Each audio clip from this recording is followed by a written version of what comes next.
Hi, this is Laurie Power, Director of Evangelization and Discipleship at Christ the Redeemer Parish, and welcome to Talking Saints. I'm here today with my co-host, Peter Sanchez, reporter for the Catholic Star-Herald, and today we'll be spending just 10 to 15 minutes talking about a particular saint, their lives, and how their examples can inspire us. How you doing today, Pete? I'm doing well, Laurie. It is September 23rd, Yes. And you know what that means, right? That means it is the feast of Padre Pio. It's 50 years, actually, since he passed away. Wow. 1968. That's incredible. So People have such great devotion to him. It's like he was just here, here with us. He is. Isn't that what they say, the communion of saints? That's They're true. all, they remain with us, and we believe in the resurrection.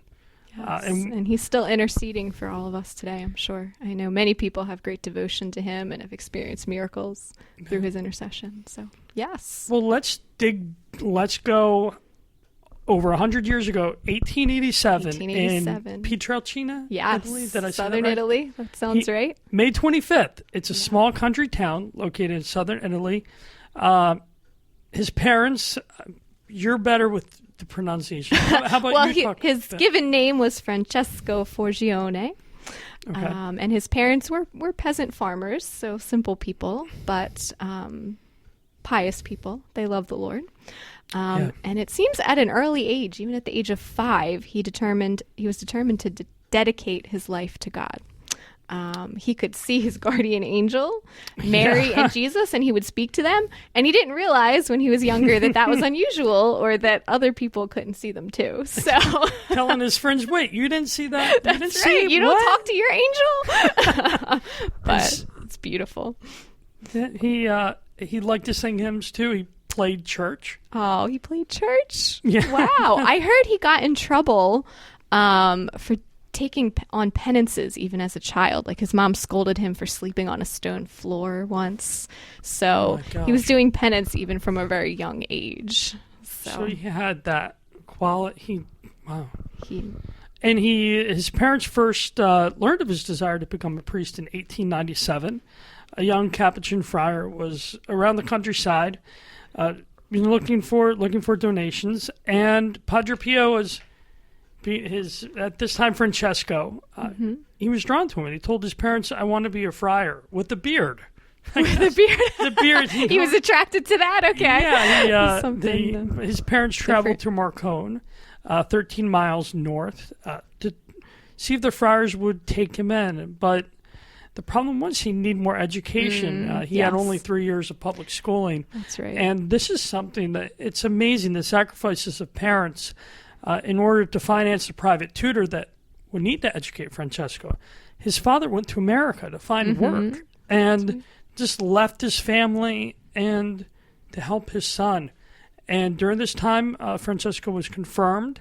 He studied with tutors, and he completed everything needed to get into the Capuchin order, which he did at 15. He took the habit of the Order of Friars Minor.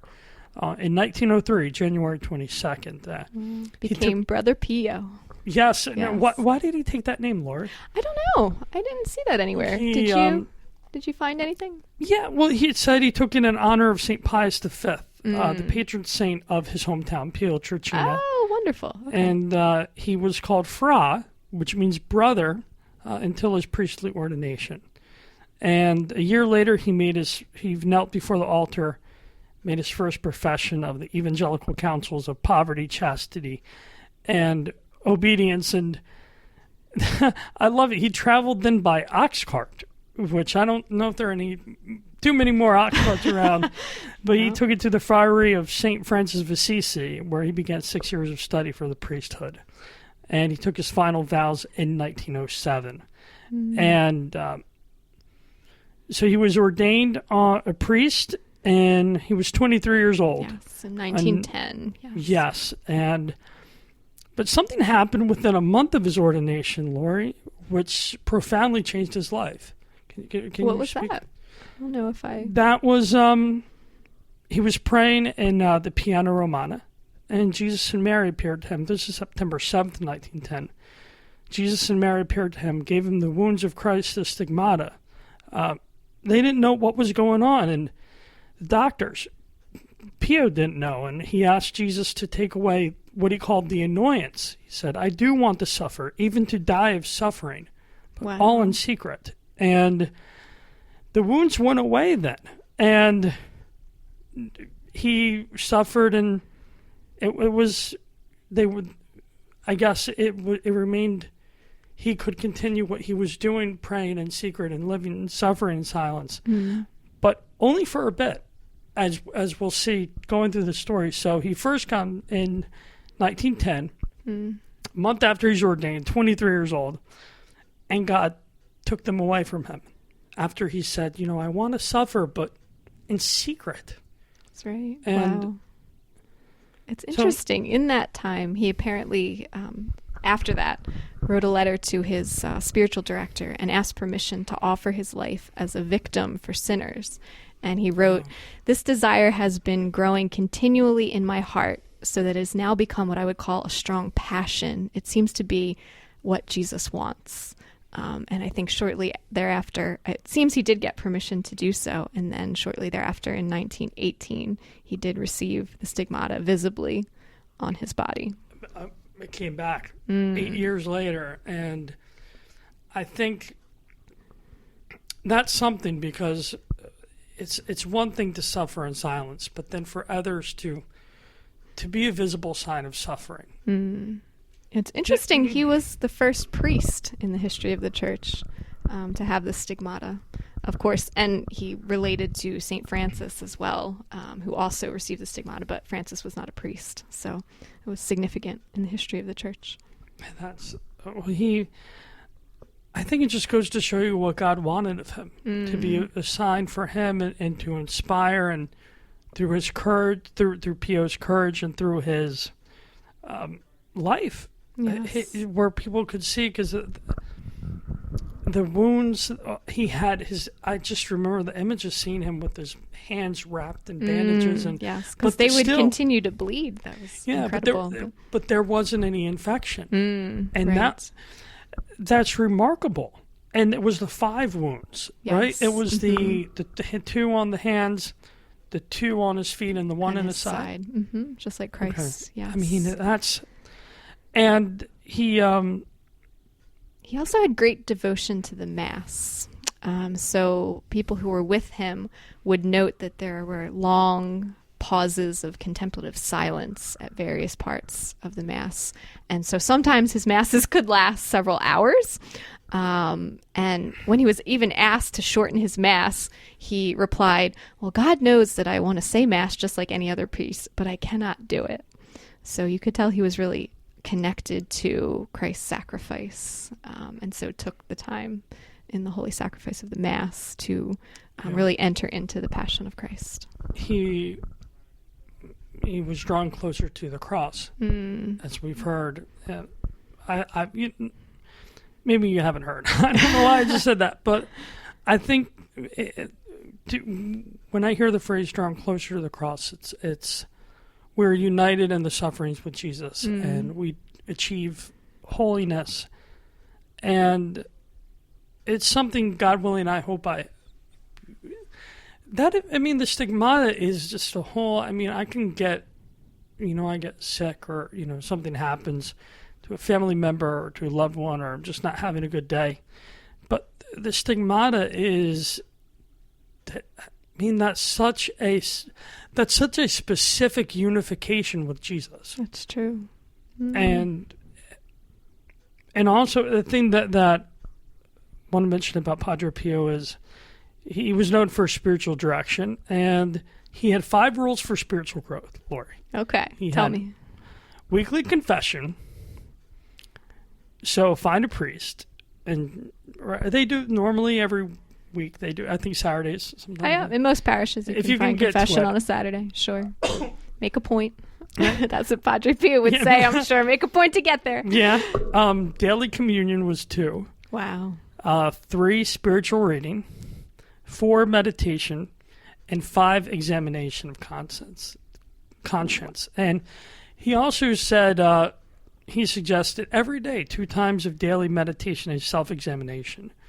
in the morning to prepare for battle, prepare for the day and what's to come, and in the evening to purify your soul. And another thing associated with Padre Pio, besides the stigmata, is, do you know the phrase that you see everywhere? When Pray, you see, hope, and don't worry? Yes. Yes, I love it. And what does that mean? What does that mean, Laurie? Well, basically, he would tell people anxiety is useless. God will answer your prayer. Pray and go on with your life. No need to worry. So, yeah, if you give your will to the Lord and just let him direct your life. Yes. And you mentioned earlier entering into battle. Do you know what his favorite weapon was?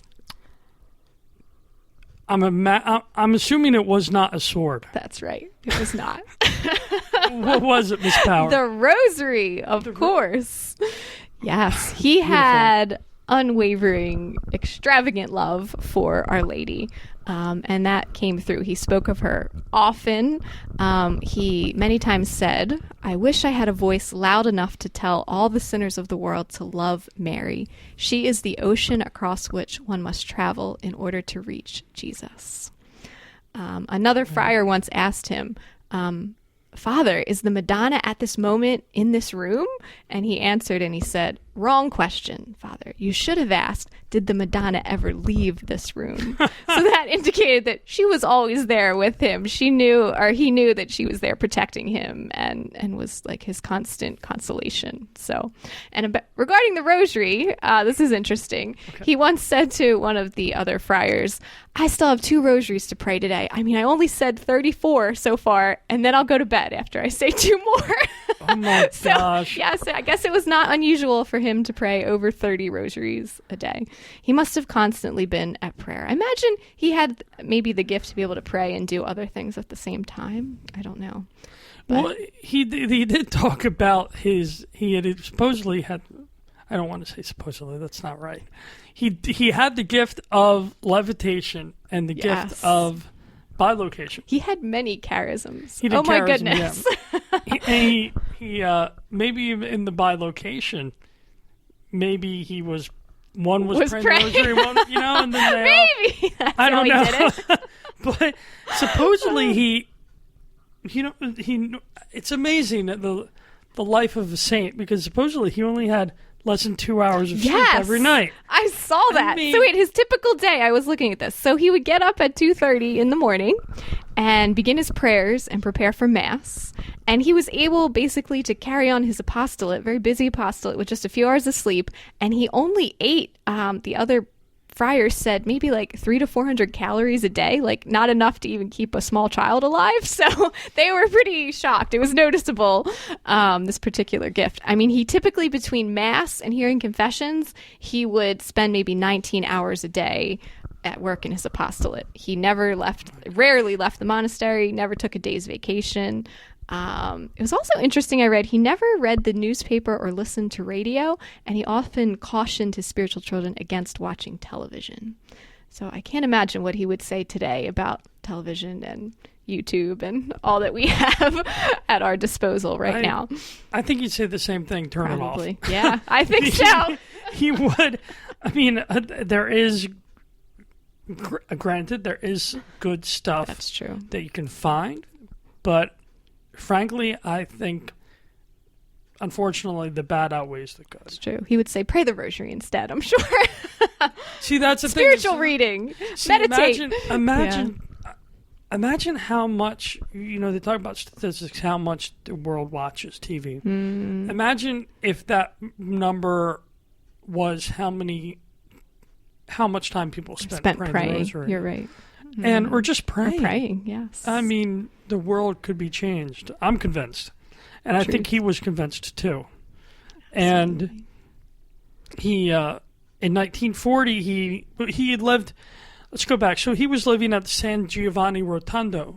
And in 1940, he convinced 3 doctors to move there because he wanted to build a home to relieve suffering. Wow. As Padre Pio said to Pope Pius, this should be a place that the patient might be led to recognize those working for his cure as God's helpers, engaged in preparing the way for the intervention of grace.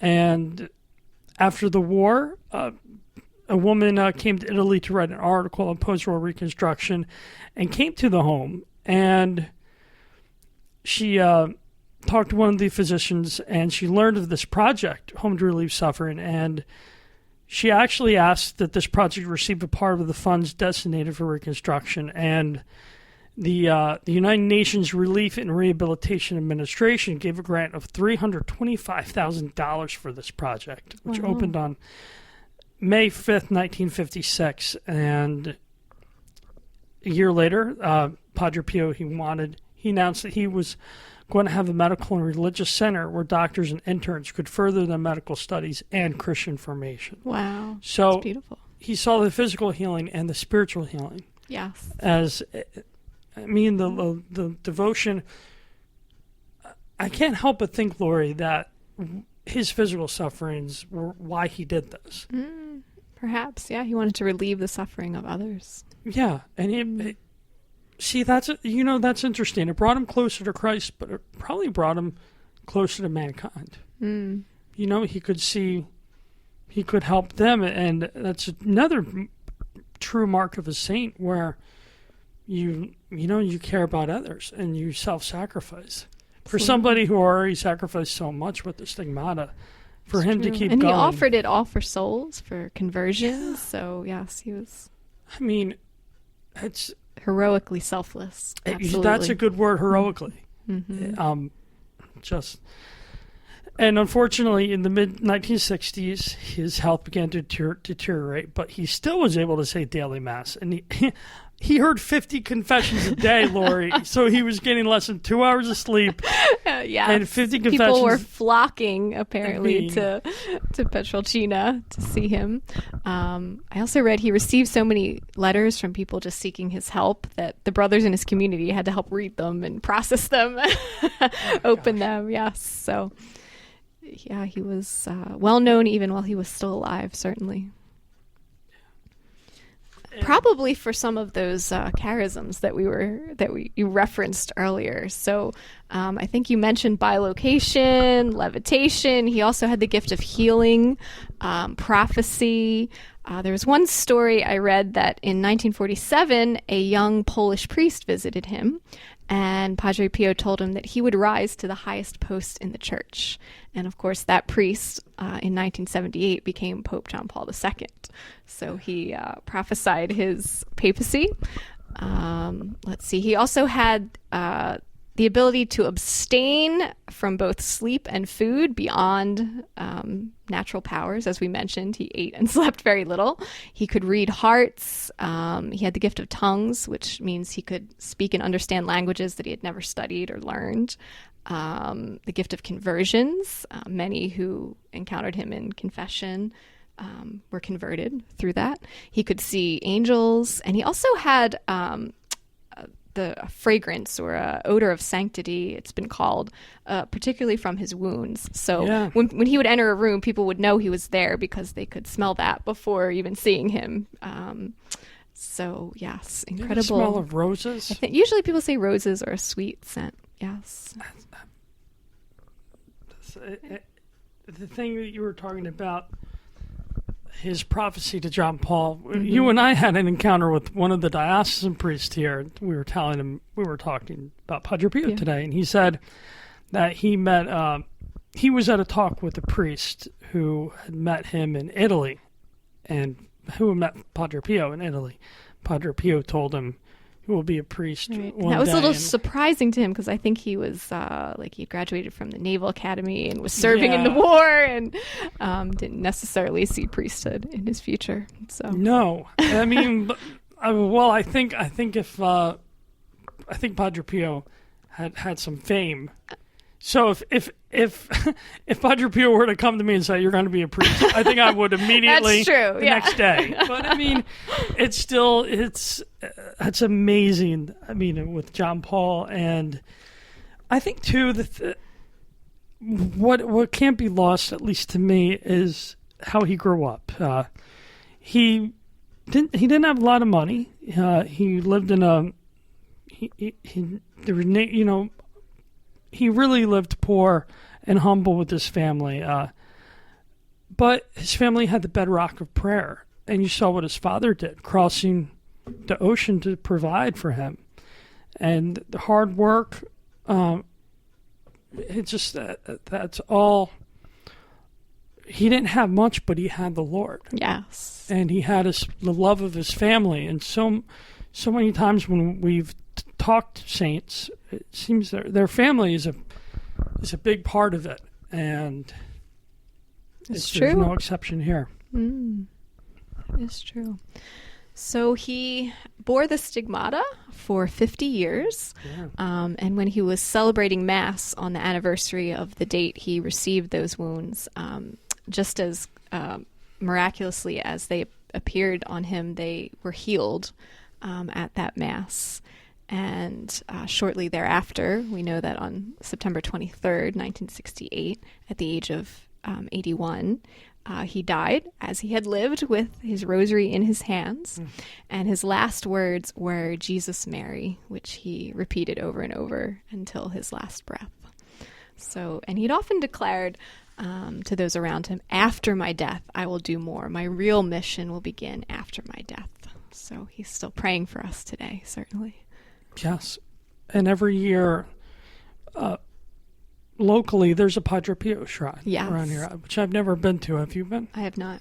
No, we have to make a pilgrimage there. And there is St. Padre Pio Parish in Vineland, which every year has a wonderful festival. Yes. And a few years ago, the heart of Padre Pio was there. And Father Robert Sinatra, the pastor, has done a lot with that parish and the devotion to Padre Pio. And so we're glad to be here September 23rd to remember him. And it's interesting, Laurie. It says Padre Pio is a patron of civil defense volunteers. He's a patron, obviously his hometown, Pietrelcina. Stress relief. And January blues. Well, I'm sure he had a lot of stress in his life, certainly. And managing through prayer. But January blues, I don't know where that, it's at. I'm assuming that's the colder months? I guess so. I don't know. We have to investigate. If anybody knows, let us know. If anybody. But Laurie, well, on that note, how should we conclude? Why don't we conclude with a prayer? Perfect. His prayer after communion is quite beautiful. So if you've never encountered that or read it, I would highly advise Googling that. It is a little bit lengthy, so I didn't want to close with that. So I thought I would use his prayer to Jesus. We can close with that today.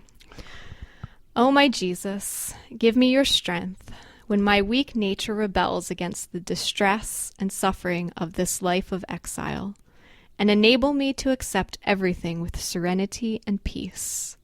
With my whole strength, I cling to your merits, your sufferings, your expiation, and your tears, so that I may be able to cooperate with you in the work of salvation. Give me strength to fly from sin, the only cause of your agony, your sweat of blood, and your death. Destroy in me all that displeases you, and fill my heart with the fire of your holy love and all your sufferings. Clasp me tenderly, firmly, close to you, that I may never leave you alone in your cruel passion.